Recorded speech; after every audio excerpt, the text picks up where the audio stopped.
আসসালামু আলাইকুম। গল্প কথা কয় অডিও বুক চ্যানেলটিতে আপনাদের সবাইকে স্বাগতম। আজ পড়ে শোনাব হুমায়ুন আহমেদের একটি ভৌতিক গল্প, ছায়াসঙ্গী। প্রতি বছর শীতের সময় ভাবি কিছুদিন গ্রামে কাটিয়ে আসব, দলবল নিয়ে যাব, হইচই করা যাবে। আমার বাচ্চারা কখনো গ্রাম দেখেনি, তারা ভারী খুশি হবে। পুকুরে ঝাপাঝাপি করতে পারবে, শাপলা ফুল শুধু যে মতিঝিলের সামনেই ফোটে না, অন্যান্য জায়গাতেও ফোটে, তা সচক্ষে দেখবে। আমার বেশিরভাগ কল্পনাই শেষ পর্যন্ত কাজে লাগাতে পারি না। এটা কেমন করে যেন লেগে গেল। একদিন সত্যি সত্যি রওনাও হলাম। আমাদের গ্রামটাকে অঁচপাড়া গা বললেও সম্মান দেখানো হয়। যোগাযোগ ব্যবস্থার এমন সুন্দর সময়েও সেখানে পৌঁছতে হয় গরুর গাড়িতে, বর্ষার সময় নৌকা, তবে মাঝখানে একটা হাওর পড়ে বলে সেই যাত্রা অগস্ত্য যাত্রার মতো। অনেকদিন পর গ্রামে গিয়ে ভালো লাগলো। দেখলাম আমার বাচ্চাদের আনন্দ বর্ধনের সব ব্যবস্থাই নেওয়া হয়েছে। কোত্থেকে যেন একটা হাড় জিরজিরে বেতো ঘোড়া জোগাড় করা হয়েছে। এই ঘোড়া নড়াচড়া করে না, এক জায়গায় দাঁড়িয়ে থাকে। খুব বেশি বিরক্ত হলে দীর্ঘ নিঃশ্বাসের মতো একটা শব্দ করে এবং লেজটা নাড়ে। বাচ্চারা এত বড় একটা জীবন্ত খেলনা পেয়ে মহা খুশি। 2-3 জন একসঙ্গে ঘোড়ার পিঠে উঠে বসে থাকে। তাদের অসংখ্য বন্ধু বান্ধবও জুটে গেল। যেখানেই যায় তাদের সঙ্গে গোটা 50 ছেলেপুলে থাকে। আমার বাচ্চারা যা করে তাতেই তারা চমৎকৃত হয়। আমার বাচ্চারা তাদের বিপুল জনপ্রিয়তায় অভিভূত। তারা যাবতীয় প্রতিভা দেখাতে শুরু করলো। কেউ কবিতা বলছে, কেউ গান, কেউ ছড়া। আমি একগাদা বই সঙ্গে করে নিয়ে গিয়েছিলাম। আমার পরিকল্পনা পুরোপুরি বিশ্রাম নেয়া, শুয়ে বসে বই পড়া, খুব বেশি ইচ্ছা করলে খাতা কলম নিয়ে বসা। একটা উপন্যাস অর্ধেকের মতো লিখে ফেলেছিলাম, বাকিটা কিছুতেই লিখতে ইচ্ছা করছিল না। পাণ্ডুলিপি সঙ্গে করে নিয়ে এসেছি, নতুন পরিবেশে যদি লিখতে ইচ্ছা করে। প্রথম কিছুদিন বই বা লেখা কোনোটাই নিয়ে বসা গেল না। সারাক্ষণই লোকজন আসছে, তারা অত্যন্ত গম্ভীর গলায় নানান জটিল বিষয় নিয়ে আলোচনায় উৎসাহী। এসেই বলবে, দেশের অবস্থাটা কি কন দেহি শর্মিয়া, বড়ই চিন্তাযুক্ত আছি। দেশের হইলটা কি, কি দেশ ছিল আর কি হইল। দিন 4-5 পর সবাই বুঝে গেল দেশ সম্পর্কে আমার কিছুই তেমন জানা নেই, গল্প গুজবও তেমন করতে পারি না। তারা আমাকে রেহাই দিল। আমি হাঁপ ছেড়ে বাঁচলাম। গ্রামের নতুন পরিবেশের কারণেই হোক বা অন্য কারণেই হোক, আমি লেখালেখি কাটাকুটি করি। সন্ধ্যায় স্ত্রীকে সঙ্গে করে বেড়াতে বের হই, চমৎকার লাগে। প্রায় রাতেই 1-2 জন করে গাতক আসে। এরা জ্যোৎস্না ভেজা উঠোনে বসে চমৎকার গান ধরে। ও মনা, এ কথাটা না জানলে প্রাণে বাঁচতাম না, না না না, আমি প্রাণে বাঁচতাম না। সময়টা বড় চমৎকার কাটতে লাগলো। লেখার ব্যাপারে আগ্রহ বাড়তেই লাগলো। সারা দিনই লেখি। এক দুপুরের কথা, এক মনে লিখছি। জানালার ওপাশে খুট করে শব্দ হলো। তাকিয়ে দেখি খালি গায়ে রোগা মতো 10-11 বছরের একটা ছেলে গভীর আগ্রহে আমার দিকে তাকিয়ে আছে। ওকে আগেও দেখেছি। জানালার ওপাশ থেকে গভীর কৌতূহলে সে আমাকে দেখছে। চোখে পড়লেই পালিয়ে যায়। আজ পালালো না। আমি বললাম, কি রে? সে মাথাটা চট করে নামিয়ে ফেলল। আমি বললাম, চলে গেলি নাকি? ও আড়াল থেকে বলল, না। নাম কি রে তোর? মন্তাজ মিয়া। আয় ভেতরে আয়। না। আর কোনো কথাবার্তা হলো না। আমি লেখায় ডুবে গেলাম। ঘুঘু ডাকা শ্রান্ত দুপুরে লেখালেখির আনন্দই অন্যরকম। মন্তাজ মিয়ার কথা ভুলে গেলাম। পরদিন আবার এই ব্যাপার। জানালার ওপাশে মন্তাজ মিয়া বড় বড় কৌতূহলী চোখে তাকিয়ে আছে। আমি বললাম, কি ব্যাপার মন্তাজ মিয়া? আয় ভেতরে আয়। সে ভিতরে ঢুকলো। আমি বললাম, থাকিস কোথায়? উত্তরে পোকা খাওয়া দাঁত বের করে হাসল। স্কুলে যাস না? আবার হাসি। আমি খাতা থেকে একটা সাদা কাগজ ছিঁড়ে তার হাতে দিলাম। সে তার এই বিরল সৌভাগ্যে অভিভূত হয়ে গেল। কি করবে বুঝতে পারছে না। কাগজটার গন্ধ শুকলো, গালের উপর খানিকক্ষণ চেপে ধরে রেখে উল্কার বেগে বেরিয়ে গেল। রাতে খেতে খেতে আমার ছোট চাচা বললেন, মমতাজ হারামজাদা তোমার কাছে আসে নাকি? আসলে একটা চর দিয়ে বিদায় করবা। বিরাট চোর, যাই দেখে তুলে নিয়ে যায়, ত্রিসীমানায় ঘেঁষতে দিবা না। 2 দিন পর পর মার খায়, তাতেও হুঁশ হয় না। তোমার এখানে আসে কি করে? কিছু করে না, চুরির সন্ধানে আছে। কে জানে, এর মধ্যে হয়তো তোমার কলম টলম নিছে। না, কিছু নেয়নি। ভালো করে খুঁজে টুজে দেখো, কিছুই বলা যায় না। ওই ছেলের ঘটনা আছে। কি ঘটনা? আছে, অনেক ঘটনা আছে, বলবো এক সময়। পরদিন সকালে যথারীতি লেখালেখি শুরু করেছি। হইচই শুনে বের হয়ে এলাম। অবাক হয়ে দেখি মমতাজ মিয়াকে 3-4 জন চ্যাংদোলা করে নিয়ে যাচ্ছে। ছেলেটা ফুঁপাচ্ছে, বোঝাই যাচ্ছে প্রচণ্ড মার খেয়েছে, ঠোঁট ফেটে রক্ত পড়ছে, একদিকে গাল ফুলে আছে। আমি বললাম, কি ব্যাপার? শাস্তিদাতাদের একজন বলল, দেখেন তো এই কলমটা আপনার কিনা? মমতাজ হারামজাদার হাতে ছিল। দেখলাম কলমটা আমারই। 4-5 টাকা দামের বল পয়েন্ট। এমন কোনো মহার্ঘ বস্তু নয়, আমার কাছে চাইলেই দিয়ে দিতাম। চুরি করার প্রয়োজন ছিল না। মনটা একটু খারাপই হলো। বাচ্চা বয়সে ছেলেটা এমন চুরি শিখলো কেন? বড় হয়ে এ কি করবে? ভাই সাহেব, কলমটা আপনার? হ্যাঁ, তবে আমি এটা ওকে দিয়ে দিয়েছি, ছেড়ে দিন। বাচ্চা ছেলে, এত মারধর করেন কেন? মারধর করার আগে আমাকে জিজ্ঞাসা করে নেবেন না? শাস্তিদাতা নির্বাক ভঙ্গিতে বলল, এই মায়েরে ওর কিছু হয় না, এইটা ওর কাছে পানি ভাত। মাইর না খাইলে এর ভাত হজম হয় না। মমতাজ মিয়া বিস্মিত চোখে আমাকে দেখছে। তাকে দেখেই মনে হলো সে তার ক্ষুদ্র জীবনে এই প্রথম একজনকে দেখছে যে চুরি করার পরও তাকে চোর বলেনি। মমতাজ মিয়া নিঃশব্দে বাকি দিনটা জানালার ওপাশে বসে রইল। অন্যদিন তার সঙ্গে 2-1টা কথাবার্তা বলি, আজ একটা কথাও বলা হয় না। মেজাজ খারাপ হয়েছিল। এই বয়সে একটা ছেলে চুরি শিখবে কেন? মমতাজ মিয়ার যে একটা বিশেষ ঘটনা আছে তা জানলাম আমার ছোট চাচির কাছে, চুরির ঘটনারও 2 দিন পর। গ্রামের মানুষদের এই একটা অদ্ভুত ব্যাপার, কোন ঘটনা যে গুরুত্বপূর্ণ, কোনটা তুচ্ছ তা এরা বুঝতে পারে না। মমতাজ মিয়ার জীবনের এত বড় একটা ব্যাপার কেউ আমাকে এতদিন বলেনি, অথচ তুচ্ছ সব বিষয় অনেকবার করে শোনা হয়ে গেছে। মমতাজ মিয়ার ঘটনাটা এই, 3 বছর আগে কার্তিক মাসের মাঝামাঝি মমতাজ মিয়া দুপুরে প্রবল জ্বর নিয়ে বাড়ি ফেরে। সেই জ্বরের প্রকোপ এতই বেশি যে শেষ পর্যন্ত মমতাজ মিয়ার হতদরিদ্র বাবা একজন ডাক্তারও নিয়ে এলেন। ডাক্তার আনার কিছুক্ষণের মধ্যেই মমতাজ মিয়া মারা গেল। গ্রামে জন্ম এবং মৃত্যু দুটোই বেশ স্বাভাবিকভাবে গ্রহণ করা হয়। মমতাজ মিয়ার মা কিছুক্ষণ চিৎকার করে কাঁদল। তার বাবাও খানিকক্ষণ আমার পুত কই গেল রে বলে চেঁচিয়ে স্বাভাবিক হয়ে গেল। বেঁচে থাকার প্রবল সংগ্রামে তাদের লেগে থাকতে হয়। পুত্রশোকে কাতর হলে চলে না। মরা মানুষ যত তাড়াতাড়ি কবর দিয়ে দেয়া হয় ততই নাকি সোয়াব, এবং কবর দিতে হয় দিনের আলো থাকতে থাকতে। কাজেই জুম্মা ঘরের পাশে বাদ আসর মমতাজ মিয়ার কবর হয়ে গেল।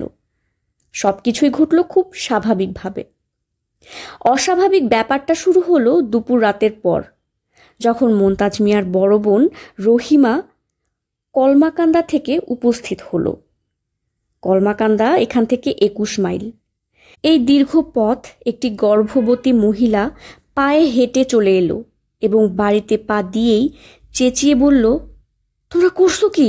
মমতাজ বাইচ্চা আছে, কবর খুইরা তারে বাইর করো, দিরং করবা না। বলাই বাহুল্য, কেউ তাকে পাত্তা দিল না।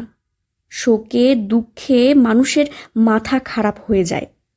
কবর দেওয়ার পর নিকট আত্মীয় স্বজনেরা সবসময় বলে ও মরে নাই, কিন্তু মোন্তাজ মিয়ার বোন রহিমা এই ব্যাপারটা নিয়ে এতই হইচই শুরু করলো যে সবাই বাধ্য হলো মৌলানা সাহেবকে ডেকে আনতে।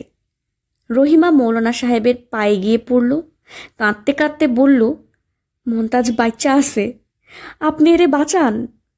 আপনি না বললে কবর খুঁড়তো না। আপনি রাজি না হওয়া পর্যন্ত আমি পাও ছাড়তাম না। মৌলানা সাহেব অনেক চেষ্টা করেও রহিমাকে ঝেড়ে ফেলতে পারলেন না। রহিমা বজ্র আটনি পা ধরে বসে রইল। মৌলানা সাহেব বিরক্ত হয়ে বললেন, বাচ্চা আছে বুঝলা কেমনে? রহিমা ফোপাতে ফোপাতে বলল, আমি জানি। গ্রামের মৌলানারা অতি কঠিন হৃদয়ের হয় বলে আমাদের একটা ধারণা আছে। এই ধারণা সত্যি নয়। মৌলানা সাহেব বললেন, প্রয়োজনে কবর দ্বিতীয়বার খোঁড়া জায়েজ আছে। এই মেয়ের মনের শান্তির জন্য এটা করা যায়। হাদিস শরীফে আছে। কবর খোঁড়া হলো। ভয়াবহ দৃশ্য। মোন্তাজ মিয়া কবরের পাশে হেলান দিয়ে বসে আছে, পিট পিট করে তাকাচ্ছে। হঠাৎ চোখে প্রবল আলো পড়ায় চোখ মেলতে পারছে না।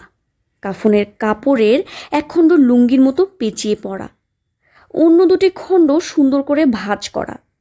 অসংখ্য মানুষ জমা হয়ে আছে। এই অবিশ্বাস্য দৃশ্য দেখে কারো মুখে কোনো কথা সরল না। মৌলানা সাহেব বললেন, কিরে মন্তাজ? মন্তাজ মৃদু সুরে বলল, পানির পিয়াস লাগছে। মৌলানা সাহেব হাত বাড়িয়ে তাকে কবর থেকে তুললেন। এই হচ্ছে মোন্তাজ মিয়ার গল্প। আমি আমার জীবনে অনেক অদ্ভুত গল্প শুনেছি, এরকম কখনো শুনিনি। ছোট চাচাকে বললাম, মোন্তাজ তারপর কিছু বলেনি? অন্ধকার কবরে জ্ঞান ফিরবার পর কি দেখলো না দেখলো এইসব? ছোট চাচা বললেন, না কিছু কয় না, হারামজাদারা বিরাট বজ্জাত। জিজ্ঞেস করেননি কিছু? কতজনে কত জিজ্ঞেস করছে। এক সাংবাদিকও আসছিল, ছবি তুলল, কত কথা জিজ্ঞেস করলো, একটা শব্দও করে না। হারামজাদা বদের হাড্ডি। আমি বললাম, কবর থেকে ফিরে এসেছে, লোকজন তাকে ভয়টয় পেত না? প্রথম প্রথম পাইতো, তারপর আর না। আল্লাহ তাআলার কুদরত, আল্লাহ তাআলার কেরামতি, আমরা সামান্য মানুষ কি বুঝবো কও? তা তো বটেই। আপনারা তার বোন রহিমাকে জিজ্ঞেস করেননি সে কি করে বুঝতে পারলো মোন্তাজ বেঁচে আছে কিনা? জিজ্ঞেস করার কিছু নাই, এইটাও হচ্ছে আল্লাহর কুদরত। ধর্মকর্ম করুক বা না করুক, গ্রামের মানুষদের আল্লাহ তাআলার কুদরত এবং কেরামতির উপর অসীম ভক্তি। গ্রামের মানুষদের চরিত্রে চমৎকার সব দিক আছে। অতি তুচ্ছ ঘটনা নিয়ে এরা প্রচুর মাতামাতি করে, আবার অনেক বড় বড় ঘটনা হজম করে। দার্শনিকদের মতো গলায় বলে আল্লাহর কুদরত। আমার ছোট চাচাকে বললাম, রহিমাকে একটু খবর দিয়ে আনা যায় না? ছোট চাচা বিস্মিত হয়ে বললেন, কেন? কথা বলতাম। খবর দেওয়ার দরকার নাই, এমনিই আসবে। এমনিতেই আসবে কেন? ছোট চাচা বললেন, তুমি পোলাপান নিয়ে আসছো, চারদিকে খবর গেছে। এই গ্রামেতে যত মেয়ের বিয়ে হয়েছে সবাই অহন নায়র আসবে, এটাই নিয়ম। আমি অবাকই হলাম। সত্যি সত্যি এটাই নাকি নিয়ম? গ্রামের কোনো বিশিষ্ট মানুষ আসা উপলক্ষে গ্রামের সব মেয়েরা নায়র আসবে। বাপের দেশে আসার একটা তাদের সুযোগ, এই সুযোগ তারা নষ্ট করবে না। আমি আগ্রহ নিয়ে জিজ্ঞেস করলাম, কেউ কি এসেছে? আসবে না মানে? গ্রামের একটা নিয়ম শৃঙ্খলা আছে না?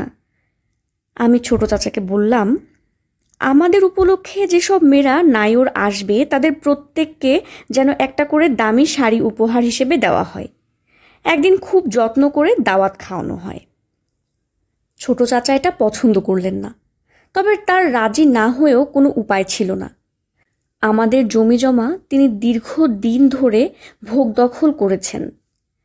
গ্রামের নিয়ম মতো একসময় রহিমাও এলো, সঙ্গে 4টি ছোট ছোট ছেলে মেয়ে। হতদরিদ্র অবস্থা। স্বামীর বাড়ি থেকে সে আমার জন্য 2টো ডালিম নিয়ে এসেছে।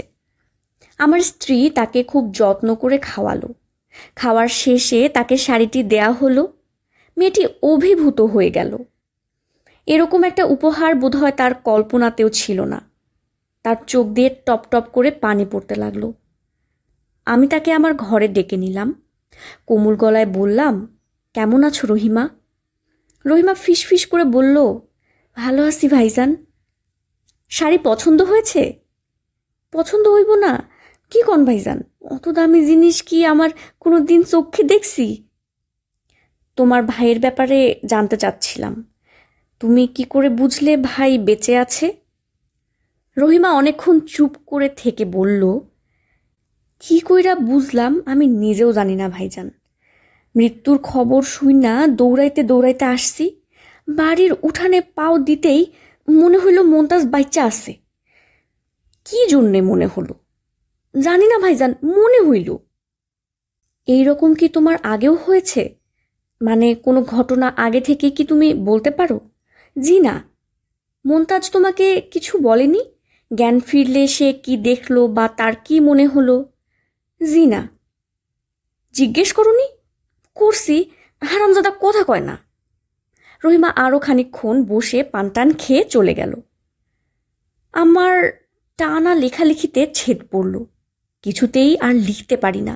সবসময় মনে হয় বাচ্চা একটি ছেলে কবরের বিকট অন্ধকারে জেগে উঠে কি ভাবল, কি দেখল, তখন তার মনের অনুভূতি কেমন ছিল।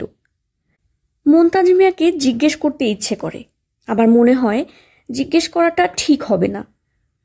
সব সময় মনে হয় বাচ্চা একটি ছেলেকে ভয় স্মৃতি মনে করিয়ে দেয়াটা অন্যায় কাজ। এই ছেলে নিশ্চয়ই প্রাণপণে এটা ভুলতে চেষ্টা করছে বলে কাউকে কিছু বলতে চায় না। তবু একদিন কৌতূহলের হাতে পরাজিত হলাম। দুপুরবেলা গল্পের বই নিয়ে বসেছি। পাড়াগার ঝিম ধরা দুপুর। একটু যেন ঘুম ঘুম আসছে। জানালার বাইরে খুট করে শব্দ হলো। তাকিয়ে দেখি মন্তাজ। আমি বললাম, কি খবর রে মন্তাজ? ভালো। বোন আছে না চলে গেছে? গেছে গা। আয় ভেতরে আয়। মন্তাজ ভেতরে চলে এলো। আমার সঙ্গে তার ব্যবহার এখন বেশ স্বাভাবিক। প্রায়ই খানিকটা গল্পগুজব হয়। মনে হয় আমাকে সে খানিকটা পছন্দও করে। এইসব ছেলেরা ভালোবাসার খুব কাঙাল হয়। অল্প কিছু মিষ্টি কথা, সামান্য একটু আদর, এতেই তারা অভিভূত হয়ে যায়। এক্ষেত্রেও তাই ঘটেছে বলে আমার ধারণা। মন্তাজ এসে খাটের এক প্রান্তে বসল। আড়ে আড়ে আমাকে দেখতে লাগলো। আমি বললাম, তোর সঙ্গে কয়টা কথা বলি কেমন? আইসা। ঠিকমতো জবাব দিবি তো? হুঁ। আচ্ছা মন্তাজ, কবরে তুই জেগে উঠেছিলি মনে আছে? আছে। যখন জেগে উঠলি তখন ভয় পেয়েছিলি? না। না কেন? মন্তাজ চুপ করে রইল। আমার দিক থেকে অন্যদিকে ফিরিয়ে নিল চোখ। আমি বললাম, কি দেখলি? চারদিকে অন্ধকার? হ। কেমন অন্ধকার? মন্তাজ এবার জবাব দিল না। মনে হচ্ছে সে বিরক্ত হচ্ছে। আমি বললাম, কবর তো খুব অন্ধকার, তবু ভয় লাগলো না? মন্তাজ নিচু স্বরে বলল, আর একজন আমার সাথে আসিল, সেই জন্য ভয় লাগে নাই। আমি চমকে উঠে বললাম, আরেকজন ছিল মানে? আরেকজন কে ছিল? চিনি না, অন্ধকারে কিছু দেখা যায় না। ছেলে না মেয়ে জানি না। সে কি করল? আমারে আদর করল আর কইল কোনো ভয় নাই। কিভাবে আদর করল মনে নাই। কি কি কথা সে বলল, মজার কথা, খালি হাসি আসে। বলতে বলতে মন্তাজ ফিক করে হেসে ফেলল। আমি বললাম, কীরকম মজার কথা দু একটা বলতো শুনি। মনে নাই। কিছুই মনে নাই? সে কে এটা বলেছে? জি না। ভালো করে ভেবে টেবে বল, কোনো কিছু কি মনে পড়ে? উনার গায়ে শ্যাওলার মতো গন্ধ ছিল। আর কিছু? মন্তাজ মিয়া চুপ করে রইল। আমি বললাম, ভালো করে ভেবে টেবে বলতো, কিছুই মনে নেই। মন্তাজ মিয়া অনেকক্ষণ চুপ করে থেকে বলল, একটা কথা মনে আসছে। সেটা কি? বলতাম না, কথাটা গোপন। বলবি না কেন? মন্তাজ জবাব দিল না। আমি আবার বললাম, বল মন্তাজ, আমার খুব শুনতে ইচ্ছে করছে। মন্তাজ উঠে চলে গেল। এই তার সঙ্গে আমার শেষ দেখা। বাকি যে কদিন গ্রামে ছিলাম সে কোনোদিন আমার কাছে আসেনি। লোক পাঠিয়ে খবর দিয়েছি, তবু সে আসেনি। কয়েকবার নিজেই গেলাম, দূর থেকে দেখতে পেয়ে সে পালিয়ে গেল। আমি আর চেষ্টা করলাম না।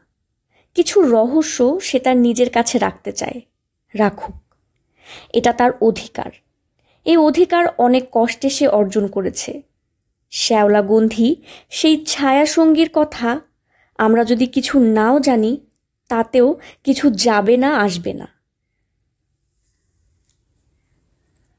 এতক্ষণ পড়ে শোনাচ্ছিলাম হুমায়ুন আহমেদের লেখা একটি ভৌতিক ছোট গল্প, ছায়াসঙ্গী। এমন আরও অনেক গল্প পাঠ শুনতে গল্প কথা কয় অডিও বুক চ্যানেলটি সাবস্ক্রাইব করুন ও পাশাপাশি বেল আইকনটি প্রেস করুন। আমাদের সাথে থাকবেন আশা করি। বেশি বেশি গল্প শুনুন ও মানসিক স্বাস্থ্যের খেয়াল রাখুন। ধন্যবাদ।